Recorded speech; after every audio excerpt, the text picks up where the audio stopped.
नमस्कार, आशू रेसिपीमध्ये तुम्हा सगळ्यांचं खूप खूप मनापासून स्वागत। आज झणझणीत मटण रस्सा करणार आहोत। 1 किलो मटण घेतलेलं आहे, ते 2-3 पाण्याने स्वच्छ धुवून घेतलंय। त्यामध्ये आपण मीठ टाकूया, हळद टाकूया, मिक्स करून घेऊ।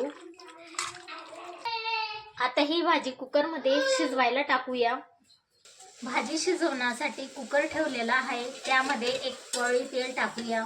यामध्ये 1 चम्मच जिरं टाकूया, बारीक चिरलेला कांदा टाकूया। आता परतून घेऊ। कांदा लालसर होईपर्यंत परतायचा आहे। कांदा लालसर झालेला आहे, यामध्ये मटण टाकूया। भाजी 10 मिनिटांसाठी होऊ देऊ।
कढई गरम करायला ठेवलेली होती। 3 चम्मच तेल टाकूया। भाजीचे वाटण टाकूया। त्यामध्ये 3 चम्मच घरगुती मसाला टाकूया।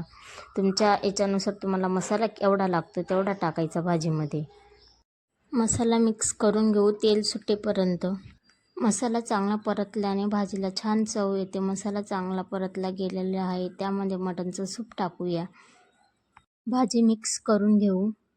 1 ग्लास पाणी टाकलंय भाजीमध्ये। भाजीला छान उकळी येऊ द्यायची आहे। भाजीला उकळी आलेली आहे, यावरून कोथिंबीर टाकूया।